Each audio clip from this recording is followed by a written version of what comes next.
Tunaingia katika siku ya 18. Mada ya wiki hii ni wanafunzi, lakini pia tumekuwa tukiangalia gharama ya wanafunzi. Gharama ya wanafunzi ndio kitu kikubwa kuliko vyote tulivyokuwa tukiviangalia, na hivyo msomaji wangu, ninaomba sasa ukanisomee katika kitabu kile cha Yohana wa kwanza, kitabu cha Yohana wa kwanza sura ile ya 2 fungu la 6. Yohana wa kwanza sura ile ya 2 fungu la 6, naomba unisomee. Tunajaribu kujengana kwamba tunapaswa sasa kuwa wanafunzi baada ya kumaliza yale majuma mawili ambayo yametuweka sawa, na tukaona kwamba hakuna namna yoyote ambayo tunaweza tukamsogelea Mungu tusipomuomba, lakini pia tunaweza tukamrudia Mungu, kwa sababu wiki iliyopita tulikuwa tunaambiwa tumrudie Mungu, na tukaona kwa namna ya kuanza kujenga madhabahu ya familia zetu, kujenga madhabahu ya kanisa letu. Na hivyo sasa hatuwezi kufanya jambo lolote la msingi kama hatutakuwa wanafunzi. Huwezi ukajenga madhabahu kama wewe sio mwanafunzi. Sasa niwaombe kwa neema ya Yesu, katika siku ya leo tena tuingie katika somo hili la leo ambalo tutaenda kuchunguza sasa zana ambayo mwanafunzi anatakiwa kuwa nayo katika siku za mwisho. Zana ambayo mwanafunzi anatakiwa kuwa nayo katika siku za mwisho. Yohana wa kwanza 2:6, naomba unisome. Biblia inasema yeye asemaye ya kuwa anakaa ndani yake, yeye asemaye kuwa anakaa ndani ya Kristo, imempasa kuenenda mwenyewe vile vile kama yeye anavyoenenda. Imempasa kuenenda vile vile kama yeye anavyoenenda. Kama kweli tunajiita wa Kristo, kama kweli tumekubali kukaa ndani ya Kristo, tunachoambiwa ni kuenenda kama Kristo anavyofanya nini? Ndio maana halisi ya wimbo tuliouimba, nitakuandama kote. Yaani saa nyingine kwa kweli maisha yanatukataa, na maisha yakishatukataa yanataka tuenende kama dunia, lakini Mungu anataka tuenende kama yeye alivyoenenda. Kwa hiyo hili fungu nalo ni la muhimu sana kwetu, kwamba tujitahidi sasa maisha yetu yaweze kumlingania Mungu. Kitabu cha Mathayo sura ya 18 lile fungu la 3 na la 4. Biblia inasema akasema, Ami nawaambia, msipoongoka na kuwa kama vitoto, hamtaingia kamwe katika ufalme wa mbinguni. Basi yeyote ajinyenyekeshaye mwenyewe kama mtoto huyo ndiye aliye mkuu katika ufalme wa mbinguni. Kitu cha kwanza tunachopaswa kukiomba ni unyenyekevu. Msipoongoka mkawa kama watoto wadogo. Hebu lirudie vizuri. Akasema, nami nawaambia, msipoongoka na kuwa kama vitoto, hamtaingia kamwe katika ufalme wa mbinguni. Hamtaingia kamwe katika ufalme wa Mungu. Hao watoto unaowaona wadogo hapa, unaweza umchape mpaka akuchukie, lakini ndani ya dakika 2 ameshasahau kila kitu. Bwana Yesu asifiwe. Watoto wadogo hawaweki kinyongo, na wale wanaohitaji kuwa wanafunzi wa Yesu lazima waongoke, wawe kama watoto wadogo. Wanakoseana sawa, wanachukizana sawa, lakini hawabebi vitu mioyoni. Wanafanya kazi kwa ushirikiano, kwa sababu wanamfanyia mfalme mkuu. Wakiwa kanisani, hata kama kuna tatizo limejitokeza, wanasuluhisha na kumaliza. Kama vile watoto unaweza ukaona wanacheza, wanagombana, lakini ndani ya dakika chache unakuta tena wameshakaa sawa, wanacheza wote. Hivyo ndivyo ambavyo watu wanaohitaji kuwa wanafunzi, na kama hatuko wanafunzi hatuwezi kurithi uzima wa milele. Watu wanaohitaji kuwa wanafunzi, watu wanaohitaji kurithi uzima wa milele, lazima wawe na tabia ya watoto. Bwana Yesu asifiwe. Sasa katika kile kitabu cha Tumaini la Vizazi Vyote, katika ukurasa wa 195 unasema, kila mwanafunzi wa kweli anazaliwa upya katika ufalme wa Mungu, na anapozaliwa upya katika ufalme wa Mungu lazima awe mjumbe wa Injili, awe mjumbe wa habari njema. Kwa hiyo hakuna mwanafunzi ambaye hawezi kupokea maelekezo ya mwalimu wake, na mwalimu mkuu alisema, enendeni ulimwenguni kote mkawafanye watu wote kuwa wanafunzi na kuwabatiza kwa jina la Baba, Mwana na Roho Mtakatifu. Swali, wewe ni mwanafunzi? Kama ni mwanafunzi, je, unafanya hii kazi ya mwalimu mkuu ambaye ni Yesu Kristo aliyotuachia? Anaendelea kusema, yeye anayekunywa maji ya uzima anakuwa chemchemu ya uzima. Yaani mtu yeyote ambaye anakwenda kunywa maji ya uzima anakuwa chemchemu ya uzima. Sasa nataka nikuambie kitu kimoja, huwezi ukawa mwanafunzi bila kusoma, na huwezi ukasoma bila kitabu, lakini pia huwezi ukasoma bila mwalimu. Kwa hiyo lazima uwe na kitabu, lakini uwe na mwalimu anayekufundisha, na ukishahitimu kuwa mwanafunzi uende tena ukafundishe na wengine. Kwa hiyo tunajifunza katika kisima cha maji ya uzima, tunachota maji ya uzima, alafu tunakunywa maji ya uzima, alafu tunawapa na wengine yale maji ya uzima. Ndio wito tulioitiwa. Neema ya Kristo katika roho ni kama maji ya uzima anayokunywa katika chemchemi. Anasema mpokeaji anakuwa mtoaji. Bwana Yesu asifiwe. Mpokeaji anakuwa namna gani? Mtoaji. Ndio maana unaweza ukaona kwa nini watu wanaweza kujiuliza kwa nini mchungaji amekomana haya maombi ya siku 100. Nimeyapokea, nimeyapitia, nikaona yana mbaraka kwangu, na hivyo siwezi kukaa bila kushiriki mbaraka na wengine. Njia ya pekee ndio hii tunayoifanya, kuja hapa kanisani, kupata mbaraka huu, kuuchota wote kwa pamoja. Kwa hiyo mpokeaji anakuwa mtoaji. Tofauti na hapo, tutabaki kuwa watu wa dini ya mtindo. Tutabaki kuwa Mafarisayo ambao walikuwa wanadai kulijua neno, na lakini walikuwa hawana uwezo wa kulitenda neno. Walikuwa wanadai kulijua neno mpaka wanamchallenge Yesu Kristo, lakini kwenye utendaji hawakuwepo. Kuna hatari kubwa ya washiriki wa leo kuwa Mafarisayo, na wakishakuwa Mafarisayo hawatasaidika, kwa sababu wao wanajitosheleza, kama jinsi ambavyo ujumbe wa Laodikia unavyosema. Unasema kwamba wewe ni tajiri, huna haja ya kitu, lakini mimi nakwambia wewe ni maskini na uchi. Bwana Yesu asifiwe. Sisi tumeelewana mpaka hapo? Ukishakuwa mpokeaji unatakiwa kuwa mtoaji. Neema ya Kristo katika roho ni kama chemchem katika jangwa. Neema ya Kristo katika roho. Unajua tunaomba kumwagiwa Roho Mtakatifu. Kwa hiyo neema ya Kristo katika roho ni kama chemichemi katika jangwa. Unaweza ukaona kwamba ni wale tu ambao wana kiu, ambao wanaweza wakaipokea hii baraka ya chemchemi.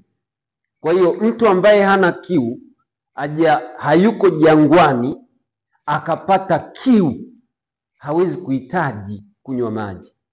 Na nawashukuru wote mliofika katika maombi haya, na wale wote ambao mtatutazama kupitia hata mitandao ya jamii. Kuna jambo la msingi nataka niliseme hapa. Mtu aliyeko jangwani ndiye anayejua adha ya kiu, na atakapoyaona maji atayakimbilia. Lakini mtu ambaye hayuko jangwani hawezi kupata kiu, na hivyo hawezi kupata shida ya maji. Haya maombi ya siku 100 yamekuja na yametukuta tuko jangwani. Ndio maana wale wote ambao wanaona umuhimu wa haya maombi lazima wakimbilie jangwani wakayanywe maji. Na ukishakunywa hayo maji kama tulivyosema, ndipo sasa utapata nguvu, kwa sababu yamelinganishwa na Roho Mtakatifu. Utapata nguvu sasa ya kumiminiwa mvua ya masika. Kama mtu hana kiu, hana haja ya maji, ila akishapata kiu lazima apate haja ya maji. Jihoji katika moyo wako, je, wewe ni mwanafunzi ambaye una kiu ya kujifunza? Je, wewe ni mwanafunzi ambaye baada ya kujifunza una kiu ya kupeleka? Kwa sababu ndio mpango wa Kristo. Mmepewa bure, toeni namna gani? Toeni bure. Ndio tunachojifunza katika siku ya leo. Neema ya Kristo katika roho ya mtu ni kama chemchem katika jangwa, inavyomwagika kutuliza wote na kuhamasisha wale wanaoelekea kuangamia kuwa na hamu ya kunywa maji ya uzima. Kwa lugha nyingine pia, ukishakunywa maji, wewe mwenyewe unakuwa kisima cha watu wenye kiu, afu wanakuja kuchota tena kwako. Jana tumejifunza habari ya kitabu. Na nilisema tutahusianisha kwa sababu hakuna mwanafunzi yeyote ambaye anaweza akajifunza bila kuwa na kitabu. Kitabu kikubwa kuliko vyote ni Biblia, ambayo sasa hiyo ndiyo chemchem tuliyojifunza katika siku ya leo. Tunapoambiwa kwamba neema ya Kristo jangwani ni sawasawa na chemchem ambayo kila mtu anakuja kuitafuta, ina maana kwamba wewe unaposoma lile neno, kwa sababu lile neno ndio chemchemu ya uzima. Kristo anajiita neno na anasema yeye ni maji ya uzima, yeye ni chemchemu. Unaposoma neno alafu lile neno likabadilisha maisha yako, unakuwa baraka na chemchem kwa wale wengine. Na hii inatupelekea wiki hii katika wanafunzi ambao tutajifunza wote, tuende tukajifunze kwenye kitabu kikuu cha Mungu ambacho ni Biblia. Lakini tutashuka, kwa sababu hatuwezi kujifunza kitabu chote cha Biblia, tutashuka mpaka katika kitabu cha Ufunuo sura ya 5 fungu la 1, kisha tutaangalia kitabu cha ajabu. Bwana Yesu asifiwe. Tutaangalia kitabu cha nini? Hebu wote semeni kitabu cha ajabu. Kitabu cha ajabu. Hicho ndicho ambacho tunaenda kujifunza katika wiki hii. Katika Ufunuo sura ya 5 fungu la 1, neno la Mungu linasema, kisha nikaona katika mkono wake yeye aliyeketi juu ya kile kiti cha enzi kitabu kilichoandikwa ndani na nyuma, kimetiwa mihuri 7. Kitabu hiki kimetiwa mihuri 7 kwa mujibu wa kitabu cha Ufunuo, nacho kinatakiwa sasa kifunguliwe ili wanafunzi wa Yesu wakisome, alafu kiwasaidie katika maisha yao. Kisha nikaona katika mkono wake yeye aliyeketi juu ya kile kiti cha enzi kitabu kilichoandikwa ndani na nyuma, kimetiwa mihuri 7. Katika juma hili tunaenda kuangalia kitabu hiki cha Ufunuo ambacho kimetiwa mihuri 7, ambacho sasa hicho tusipokielewa, ina maana wokovu wetu utakuwa bure. Katika Ufunuo 5:1 kitabu kinaonekana, lakini ukienda kitabu cha Ufunuo 5:2 anasema kitabu kilikuwa katika mkono wa yeye aliyeketi juu ya kile kiti cha enzi. Kitabu hiki kilikuwa katika mkono wa Mungu aliyeketi katika kiti cha enzi. Na kitabu hiki sasa kilikuwa kina mihuri 7 kama alama ya uungu. Ufunuo 5:1 tunaona kitabu kiko kwenye mkono wa Mungu. Ufunuo 5:2 tunaona malaika mwenye nguvu akihubiri kwa sauti kuu na kusema, ni nani astahili kukifungua kitabu na kuzivunja mihuri zake? Ufunuo 5:3 tunaona amekosekana mtu wa kukifungua kitabu, wala hapakuwa na mtu mbinguni wala juu ya nchi wala chini ya nchi aliyeweza kufungua hicho kitabu wala kukitazama. Na kitabu kimeandikwa siri ya ukombozi wa mwanadamu. Na nataka nikuambie, ili wanafunzi wako uweze kutimilika, ni pale utakapoelewa kilichoandikwa ndani ya hicho kitabu kilichokuwa kwenye mkono wa Mungu. Na ukishaelewa kilichoandikwa humo ndani, kukitenda hicho kilichoandikwa humo ndani. Watu mara nyingi hawataki kuangalia haya mambo ambayo yamejaa na yanaonyesha mustakabali wa maisha yao. Kwa hiyo hapa kuna uzima, na ndio maana katika Ufunuo sura ya 4,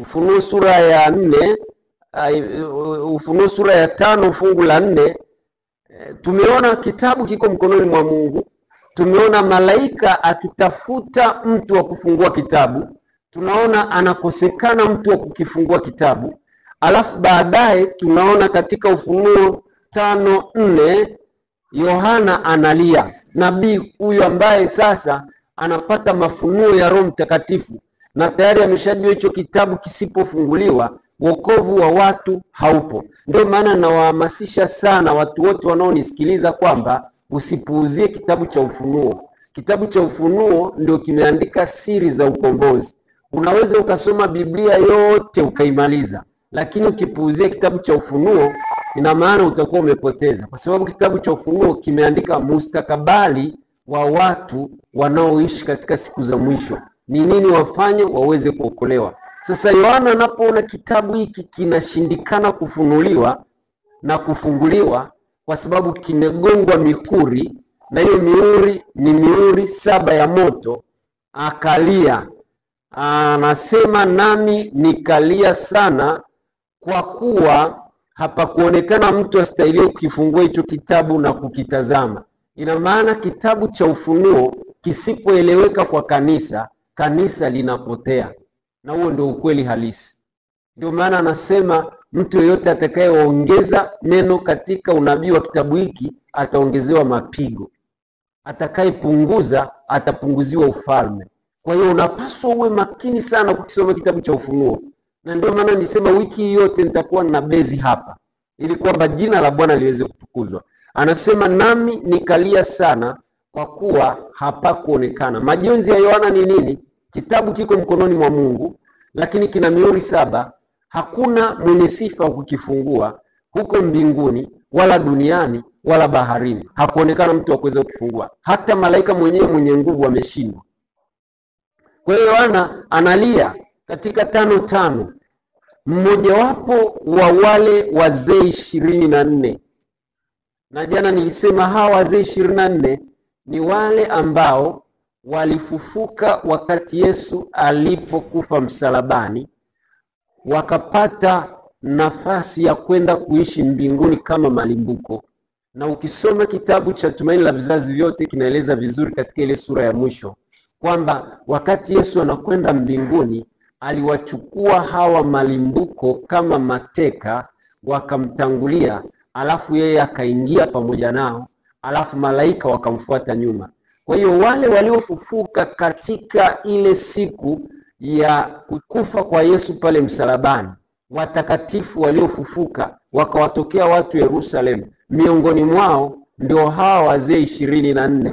Na hawa wazee 24 kama jinsi ambavyo inaonekana, wao wameshinda, na hivyo wamekwenda pamoja na Kristo kule mbinguni. Yohana katika kulia kwake anatulizwa, anaambiwa na mmojawapo wa wale wazee, anamwambia usilie, tazama simba aliye wa kabila la Yuda, shina la Daudi, yeye ameshinda apate kukifungua kile kitabu na zile mihuri 7. Bwana Yesu asifiwe.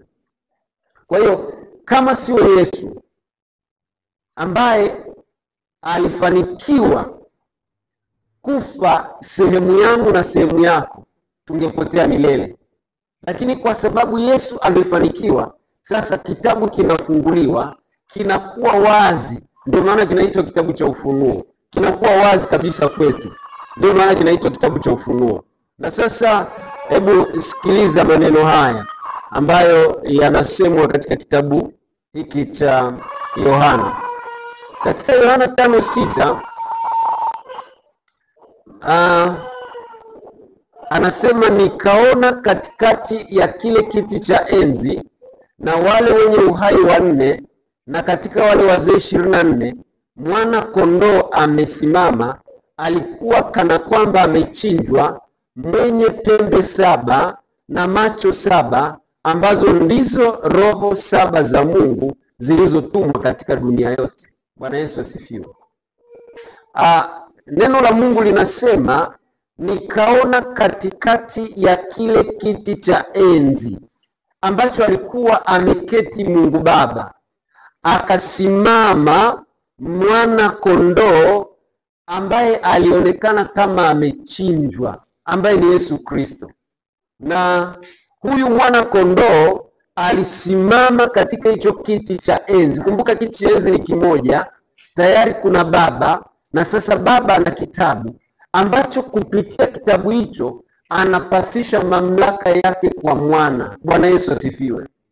Ndio maana huyu mwana kondoo anaonekana kana kwamba amechinjwa. Ameamua kutoa uhai wake kwa ajili ya kunikomboa mimi na wewe. Hiyo ni namba 1 tunaipata katika Ufunuo 5:6. Namba 2 anasema ana pembe 7. Pembe 7 ni alama ya mamlaka, kwa sababu unaposoma pembe katika Biblia maana yake ni mamlaka. Kwa hiyo kwa kuwa ni pembe 7 na 7 ni alama ya kimbingu, ana mamlaka yote, hajapungukiwa na mamlaka hata kidogo. Mamlaka hiyo ameitoa wapi? Amepewa na Baba. Bwana Yesu asifiwe. Kwa hiyo pembe zinawakilisha mamlaka, lakini anasema na macho 7.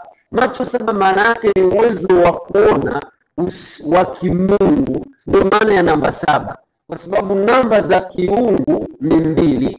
Kuna namba 3 ambayo ina Baba, Mwana na Roho Mtakatifu, na kuna namba 7, alama ya ukamilifu wa Mungu. Bwana Yesu asifiwe.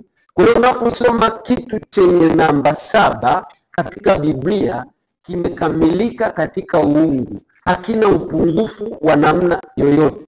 Kwa hiyo unaweza kuona huyu mwana kondoo namba 1 ana mamlaka yote, 7 ni yote, ana mamlaka yote, lakini 2 ana uwezo wa kuona dhambi zote, hata zile unazofanya sirini, hata zile unazowaza, hata zile ambazo unafanya gizani.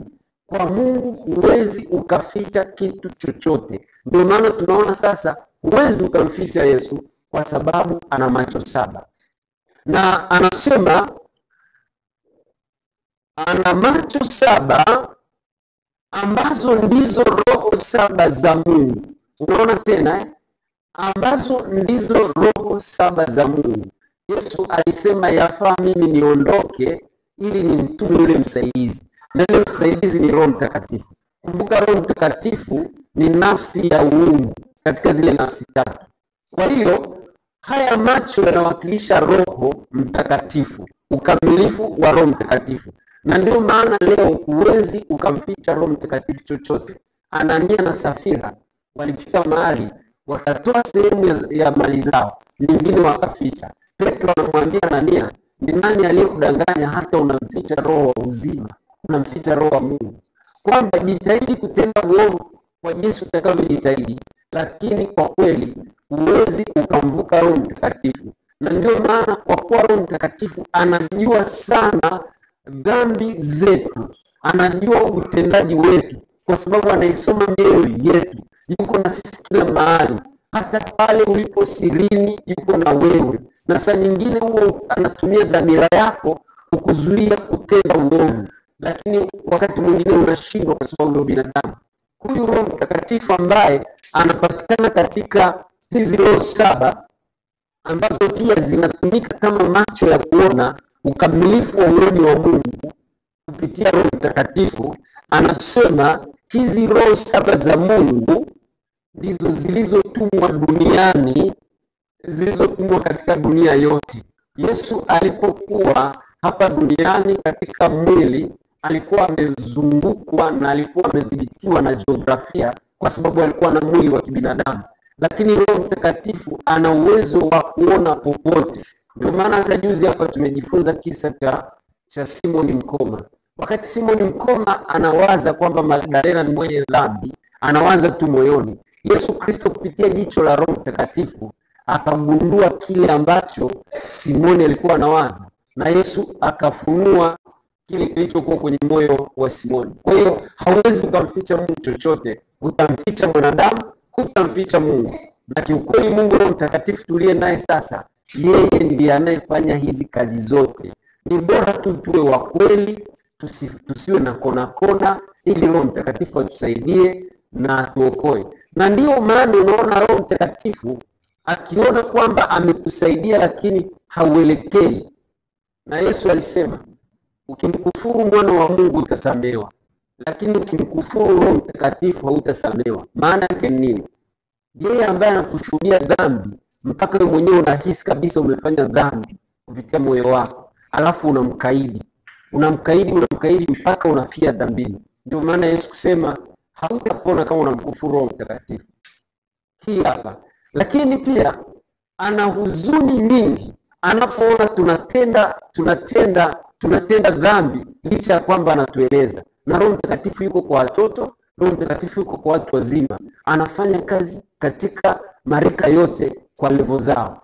Na ndio maana ukisoma Biblia inasema Roho Mtakatifu hutuombea kwa kuugua. Kitabu cha Waebrania kinasema hutuombea kwa kuugua kwingi. Wapo wawili wanaotuombea kwa Mungu, Yesu Kristo ambaye ni mpatanishi wetu na anatuombea kwa Baba, na Roho Mtakatifu ambaye anajua asili yetu, anajua kila kitu, na akikuangalia hivi anajua kwamba dhambi unayoitenda ni ya kuokolewa au si ya kuokolewa. Sasa akiona unaendelea kuzama kwenye dhambi, Roho Mtakatifu anaugua. Ndio maana akienda kwa Mungu anatuombea msamaha katika hali ya kuugua. Bwana Yesu asifiwe sana. Hiyo yote unaweza ukaona inapatikana katika kitabu hiki ambacho ninataka nifunue ufunuo wake wiki yote, kwa sababu tusipokuwa wanafunzi na kuelewa kitabu tunachopaswa kukitumia katika wanafunzi ili watu waokolewe, tutakuwa wanafunzi wetu ni kazi bure. Na ndio maana lazima tupate gharama ya wanafunzi. Hata kuja hapa kanisani ni gharama ya wanafunzi.